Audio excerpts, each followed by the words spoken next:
A handful of citizens, soldiers, farmers, and fishermen once stood against the largest empire on earth. They faced a storm of arrows, war chariots, and elite bodyguards called the Immortals, and still pushed them back into the sea. This is the story of Greek warriors versus the Persian Empire, a clash that shaped the future of democracy and warfare. This is the real war behind the legends of Marathon, Thermopylae, and Salamis. To the east, the vast Persian Empire, a superpower stretching from Egypt to India. To the west, the Greek city-states, small, divided, and fiercely independent. When Greek colonies rebelled, Persia's king Darius demanded submission from all Greeks. "Give me earth and water." Many cities obeyed, but Athens and Sparta's defiant no set the stage for a legendary war. In 490 BCE, a Persian army lands at Marathon, expecting the Greeks to hide. Instead, 10,000 Athenian hoplites march out. These citizen soldiers fight in a formation called the phalanx, a human wall of bronze. The Persians are lighter, faster, and more numerous. On paper, they have the advantage, but when the signal is given, the Athenians do something insane. They charge. Running through a black cloud of arrows, they close the distance, then impact. The lighter Persian infantry is crushed by the weight of the phalanx. The unthinkable happens. The Persian army is defeated. Marathon proves the Persian Empire can bleed, and Greek warriors can make it happen. Darius dies before he can try again. His son, Xerxes Thermes, takes the throne, and he wants revenge on a legendary scale. He assembles a massive army. Ancient sources claim over 1 million men. Modern historians debate the real number, maybe in the hundreds of thousands. But for the Greeks, it felt like the world itself was marching against them. Xerxes builds bridges of boats across the Hellespont. He carves a canal through a peninsula so his fleet can sail safely. This isn't just war. It's a performance of power. The Greeks know they can't face this force in the open, so they look for a place where numbers matter less. They find it.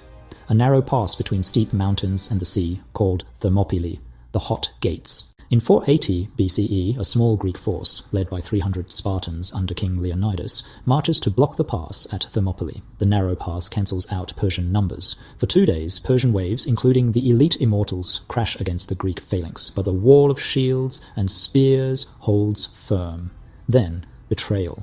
A local reveals a secret mountain path, allowing the Persians to surround the defenders. Leonidas dismisses most of the army. He and his Spartans, with a few hundred allies, hold the line to the end, buying time for Greece to prepare. They all die.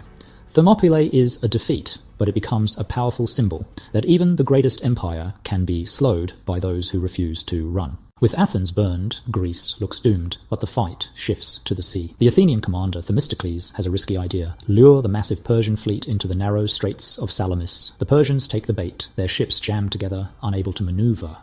The smaller Greek triremes slam into the Persian hulls, tearing the fleet apart. Salamis saves Athens, proving that small cities can defeat an empire by fighting smart. A year later, the invasion is over.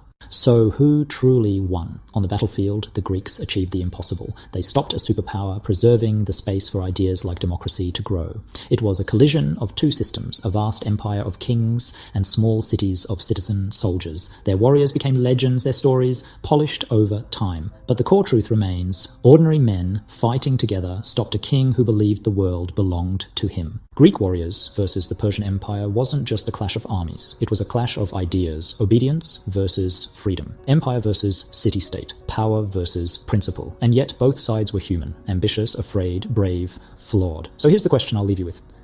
If you had been there, would you stand in the phalanx, shield to shield, or command from behind the lines of an empire? Tell me in the comments, which battle fascinates you more, Marathon, Thermopylae, or Salamis?